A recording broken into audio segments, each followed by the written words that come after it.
अच्छा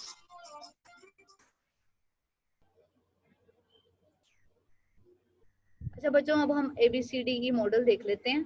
आपके सामने स्क्रीन शेयर हो रही है आपके साथ। ये हम लोग उस दिन पढ़ रहे थे। इन हैंड आउट्स को अगर आप थोड़ा सा पढ़ने की जहमत कर लेते। चलें अब कर लेते हैं। अब यहाँ पे देखें ऊपर जो आपके सामने स्क्रीन नजर आ रही है आपको। मैं जी मैम वो पहले वाले असाइनमेंट सेंड कर दें, मैं शेयर कर दूं। पहले वाली असाइनमेंट्स कौन सी? ओ सॉरी, स्लाइड्स पहले वाली स्लाइड कर दें। जी बच्चों, इंशाल्लाह ताला मैं आज या कल तक सेंड कर दूंगी कंप्लीटली। बाकी मैंने सहर को कर दी थी, बस ये रह गई। अच्छा बच्चों, ओके मैम। हम लोगों ने ABC मॉडल पढ़ा था और ABCDE मॉडल पढ़ा था, और ये हम लोगों ने पहले मरियम को ऐड कर लें। जी बच्चों, मरियम को ऐड कर लें। बच्चों जी जो आ रहा है मुझसे ऐड कर रही हूँ। आपको यहाँ हो नहीं रहा। जी बच्चों, मरियम को कर लिया मैंने ऐड, और तो कोई आ नहीं रहा। मैं वो मरियम किंजा है, ये मरियम तारिक का कह रही है। जी मरियम तारिक को ही ऐड किया, सबको कर लिया जो भी आ रहा है। अच्छा बच्चों, ABC मॉडल था जिसमें हम एक्टिवेटिंग इवेंट्स को देखते हैं, बिलीव्स को देखते हैं, और फिर इमोशनल कंसिक्वेंसेस यानी कि उसके बिहेवियर कैसा हो गया, उसके इमोशन का कंसिक्वेंसेस कैसे हो गया उनको देखते हैं, उसको रिकॉर्ड कर लेते हैं। ठीक है ना। अब उसके बाद फॉर एग्जांपल आपके पास कोई क्लाइंट आता है अपनी किसी प्रॉब्लम को लेके, या इवन बच्चों आप लोगों ने कोई ना कोई केस तो लिया ही होगा ना किसी से, या किसी से रिलेट मतलब कोई पुरानी आपको किसी सीनियर से कोई रिपोर्ट मिली होगी, कोई एक आधी बेशक मिली हो, कोई एक केस ऐसा है। BS8 मैम देखी है रिपोर्ट?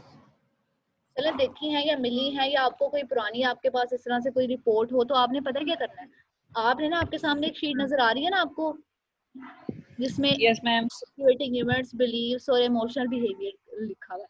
आपने उस यस मैम से रिलेटेड यहाँ पे उन चीजों को फिट करना है। किसी की कोई फॉर एग्जांपल जैसे अभी हम लोगों ने केस पढ़ा था कि उसको डायग्नोज हुआ है कि उसको एड्स है, तो उससे रिलेटेड उसके थॉट्स अलग हो गए हैं और उसके कॉन्सिक्वेंसेस अलग होना स्टार्ट हुए हैं। इवन आपको नेट से बहुत ढेर सारे मिल जाते हैं कोई भी केसेस, आपने इवन नेट से भी बेशक कोई ना कोई केस ले लेना, तुम लोगों की मर्जी है। आप लोगों ने एक या दो केसेस लेने हैं और उनके ABC ये दो फिल करने हैं, ये तीनों कॉलम फिल करना है। ठीक है मैम, एक्टिवेट इवेंट्स में हम लोग लिखेंगे मतलब जो प्रॉब्लमेटिक बिहेवियर है उनका, जिसकी वजह से वो उनका बिहेवियर एक्टिवेट होता है। जी बच्चों, जो इवेंट्स उनके लिए प्रॉब्लमेटिक है। बात सुनो आयशा, एक्टिवेटिंग इवेंट्स में हम वो सिचुएशन या वो इवेंट लिखेंगे जिसकी वजह से ये होना स्टार्ट हुआ है। उसके बाद बिलीफ आ जाएगा। सिचुएशन से बिलीफ क्या बना है, बिलीफ के बाद कंसिक्वेंसेस यानी कि बिहेवियर आता है, कि फिर उसकी वजह से मैम हो गया, ठीक है। ठीक है, समझ आ गई? Yes ma'am. जैसे अब यस मैम। फॉर एग्जांपल अल्लाह ना करे जी कोई फेल हो गया पेपर में, अब पेपर में फेल होना एक्टिवेटिंग इवेंट। Yes ma'am. ठीक है, अब उससे रिलेटेड उसके बिलीफ होंगे, आई एम फेलियर, मैं कुछ कर ही नहीं, मैं लूजर हूँ या मैं कुछ नहीं कर सकती। Yes ma'am. अब फिर उसके इमोशनल और बिहेवियरल कॉन्सिक्वेंसेस क्या है। इमोशनल्स में चलो सैड फील कर रहा है, हर वक्त रोता रहता है, क्राइंग स्पेल्स आ रहे हैं, ये बिहेवियर में आ जाएगा। फिर उसने बाहर जाना छोड़ दिया, लोगों से मिलना छोड़ दिया, ये चीजें इस तरह से आपने अलग अलग करनी। आमना क्लियर हुआ है? आमना है अभी? यस मैम, हो गया। हिना आपको?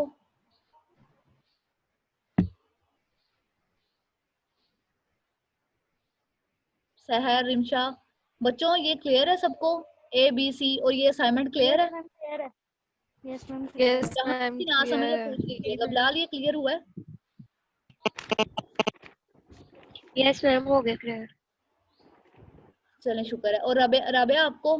रबिया या राबिया, रबिया जो भी है भाई, मुझे उसका नाम सिर्फ राबिया निकल जाता है। अच्छा ठीक है, यहाँ तक तो था। मैम वो नहीं ऑनलाइन, ऑनलाइन थी पहले वो। अच्छा मैम उसकी शायद लाइट ऑफ हुई है। ओके, यहाँ तक तो थे बच्चों आपके ABC।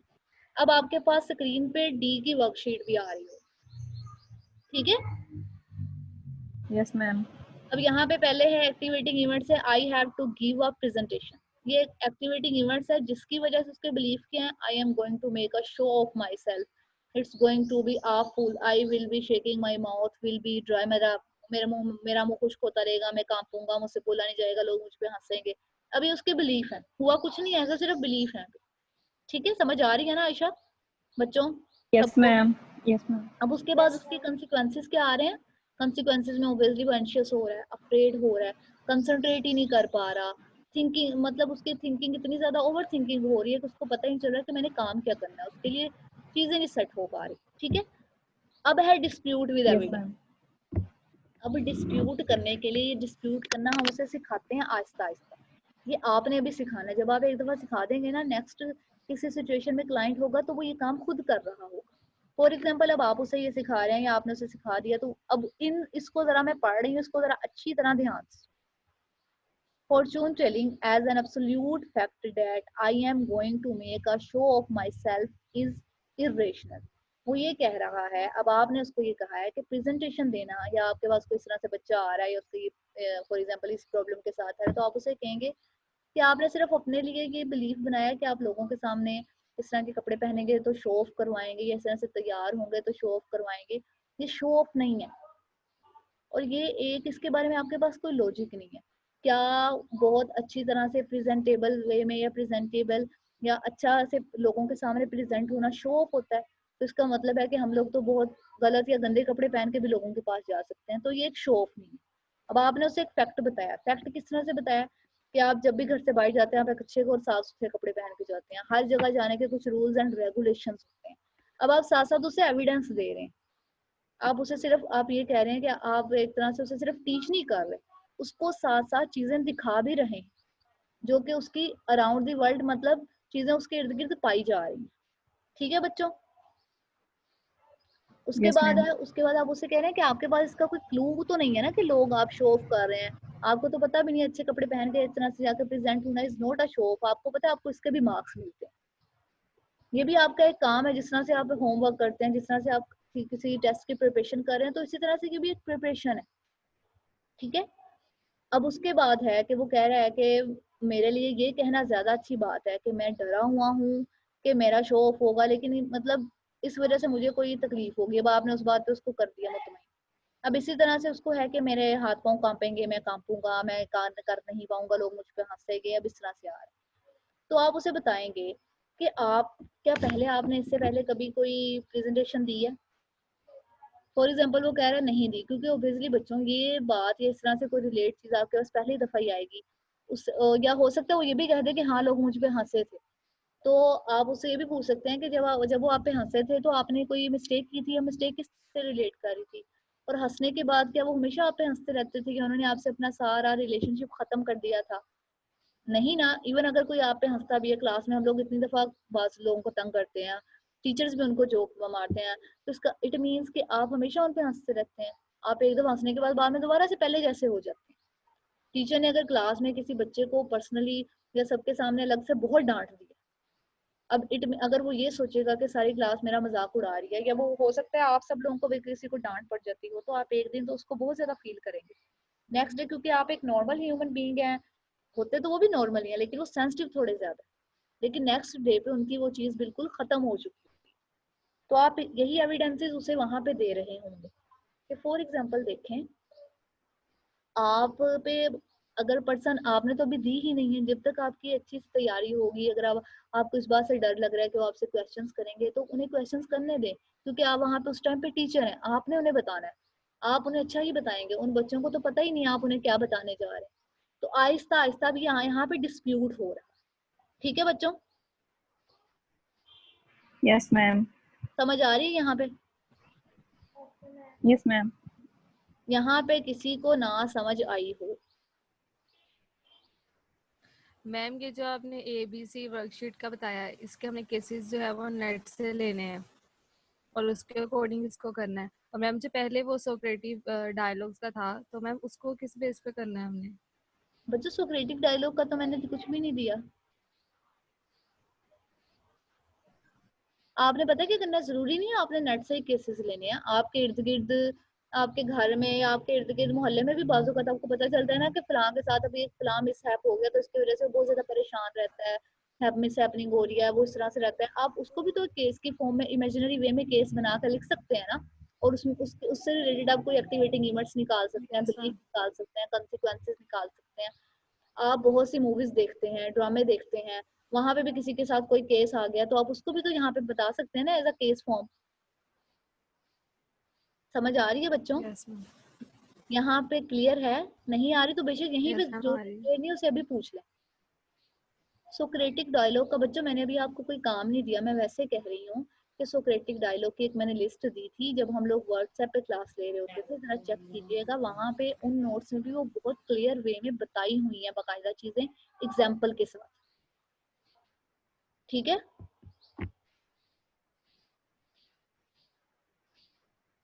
अच्छा बच्चों, इसी तरह डिफरेंट सिचुएशन है जिसमें अब इंटरव्यू से रिलेटेड सिचुएशन आ रही है या और डिफरेंट सिचुएशन आ रही है, तो देखिए आपने उसको किस किस तरह से डिस्प्यूट करना है।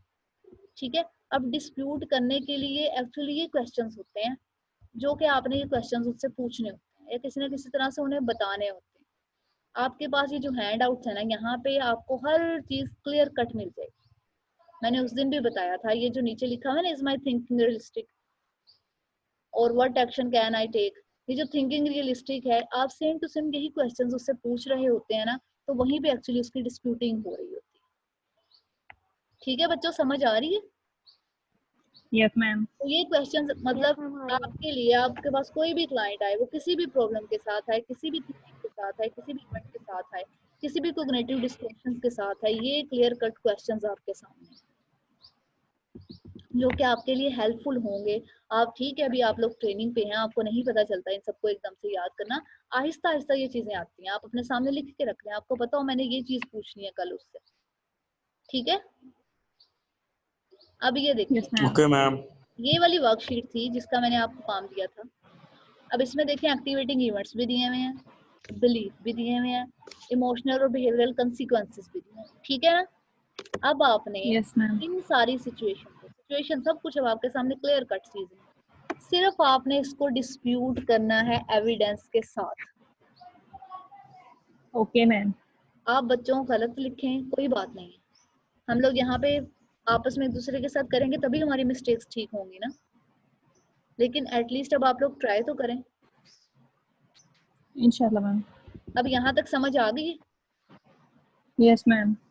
मैम ये डिस्प्यूट को थोड़ा सा बता दें, थोड़ा सा। डिस्प्यूट में हम लोगों ने एक्चुअली करना क्या होता है, क्लाइंट जिस बिलीफ को लेके चल रहा है ना, क्योंकि असल में कोग्निटिव थेरेपी में, बिहेवियरल थेरेपी में वो यही कहते हैं कि हमारे जो कोग्निशंस होते हैं ना, या हमारे जो थिंकिंग पैटर्न्स होते हैं, उनकी वजह से ही सारा मसला होता है। जैसे ही थिंकिंग ठीक होना स्टार्ट होती है तो वैसे ही हमारा बिहेवियर भी सेट हो जाता है। तो हम डिस्प्यूट जो कर रहे होते हैं वो असल में हम अपने बिलीव्स को डिस्प्यूट कर रहे हैं।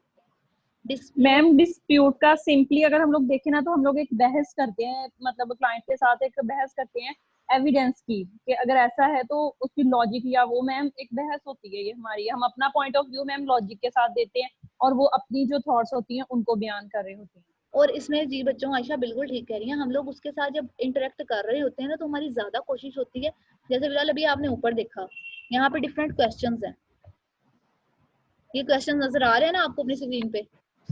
जी मैम। ये क्वेश्चंस है ना सारे, ये क्वेश्चंस ही एक्चुअली होते हैं जो कि हम क्लाइंट से पूछ रहे होते हैं, और क्लाइंट खुद ही जब उनका आंसर दे रहा होता है ना, तो वो थोड़ी देर के लिए, एक लम्हे के लिए उन पे रुकता है। लेकिन साथ ही मैं आपको ये बात बता दूं कि डिस्प्यूट आप सिर्फ रेपो बिल्डिंग के बगैर पहले ही दफा में नहीं कर पाते, ये आहिस्ता आहिस्ता आहिस्ता आहिस्ता चीजें चल रही होती। अभी हम लोगों ने सोक्रेटिक डायलॉग पढ़े थे, आपने सोक्रेटिक डायलॉग में बहुत से क्वेश्चंस ऐसे देखे होंगे जो कि सोक्रेटिक डायलॉग का जो स्ट्रक्चर है उसके अकॉर्डिंग थे ही नहीं, वो सिर्फ रेपो बिल्डिंग के लिए, क्लाइंट को इजी फील करवाने के लिए। तो वो इजी फील, जितना ज्यादा वो इजी फील करेगा उतना ही ज्यादा वो उन चीजों को ज्यादा खुल के और ज्यादा इजी वे में और ज्यादा आप कह सकते हैं कि कंफर्टेबल वे में आपके साथ शेयर कर सकेगा। ठीक है मैम, ये शीट आपने यस मैम। और इससे पहले मैंने आपको बच्चों जो स्लाइड्स दी थी कोग्निटिव डिस्टॉर्शंस वाली, कोग्निटिव डिस्टॉर्शंस के एंड पे एक स्लाइड थी ना कि challenging cognitive distortions, BS 8। Yes ma'am. जितनी हल्की यस निकली है ना, स्लाइड्स खोल के देख लीजिएगा। चैलेंजिंग कोग्निटिव डिस्टॉर्शंस में जो सारे क्वेश्चंस है ना, वो एक्चुअली हमारे डिस्प्यूट्स के ही क्वेश्चंस होते हैं, ठीक है। मैम ये वाली Yes, शीट आपने ma'am. send की? बच्चों ये शीट मैंने आपको दी हुई है, सहर ने आपके साथ ग्रुप में शेयर की होगी, देखें मैंने ये सारी चीजें पहले दे दी हैं। हाँ लेकिन अगर फिर भी नहीं मिली है तो मैं दोबारा से आपको सेंड कर दूंगी। अब मुझे ये बताएं कि अब वाली मीटिंग में कोई बच्चा दोबारा आया हो जो पहले नहीं था।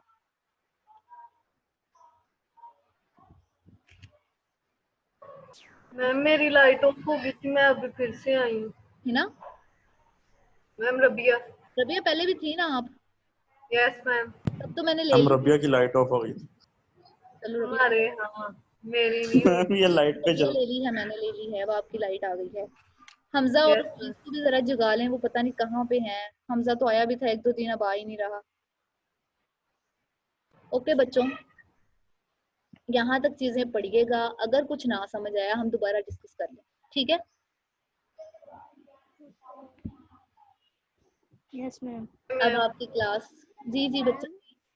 रोल प्ले का बता दें, एक दफा कॉन्सेप्ट दे दें। इकरा मुझे इकरा आप, मैम तुमने कहा था। Yes ma'am. इकरा मुझे आपकी आवाज नहीं आ रही। इकरा मैम मैम मैं आपस में चुप दोनों का क्यों जॉब। स्टार्ट हो जाते हो? चुप हूँ, मैं कौन सा बोल रही हूँ। हाँ जी इकरा बोलें। मैम रोल प्ले का बता दें। अच्छा बच्चों, रोल प्लेइंग का, रोल प्लेइंग का एक्चुअली बच्चों ये मतलब होता है, हम लोगों ने रोल प्लेइंग, अगर आपको पता हो, डिटेल में पढ़ा था कि जहाँ पे हमने काउंसलर की कुछ कैरेक्टरिस्टिक्स पढ़ी थी, वहां पे हम लोगों ने पढ़ा था कि काउंसलर जितना अच्छा रोल प्लेयर होता है ना, उतना ही ज्यादा वो अच्छी तरह से लोगों की काउंसलिंग कर सकता है।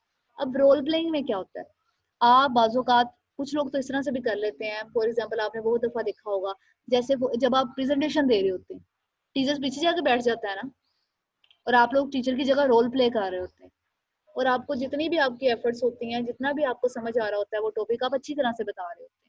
तो इसी तरह रोल प्लेइंग में बाज़ोकात काउंसलर ये भी करता है कि क्लाइंट को अपनी चेयर पे बिठा देता है, उसकी जगह पे खुद आके बैठता है और उससे पूछता है कि आप फॉर एग्जांपल इस सिचुएशन में मैं हूँ, मैं आपके पास आया हूँ, आप बताएं मुझे क्या सजेस्ट करें।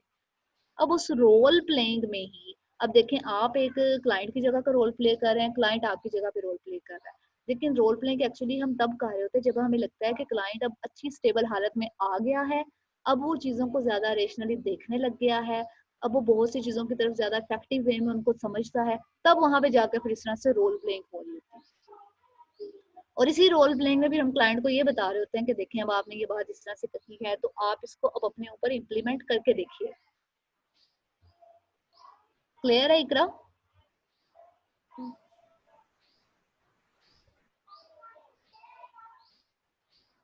इकरा क्लियर है। अच्छा बच्चों, अब आपकी सोनी होनी है मैम। दूसरी वाली क्लास स्टार्ट होने वाली है, 5 बज गए हैं। कुछ ना समझ आए तो आप बेशक कल दोबारा पूछ लीजिए। Okay ma'am. आयशा ये इतनी हल्की तुम्हारी है, ओके निकल गई थी। Yes ma'am. मैम मुझे पॉजिटिव की 2 घंटे की क्लास नजर आ रही है। 2 घंटे की क्यों? मैम आज 2 क्लासेस है, 7 बजे तक पॉजिटिव की, 5 से। वो खैरियत है आपकी? मैम दो घंटे की कोई क्लास ना होती है? सही बात। पॉजिटिव मैम वो मैम की 2 से 3 थी, तो मैंने दूसरा टाइम टेबल देख लिया, तो उनकी फिर क्लास मिस हो गई है। अच्छा चलें कोई बात नहीं, ओके बच्चों, अल्लाह हाफिज। अल्लाह अल्लाह हाफिज़। हाफिज़ मैम।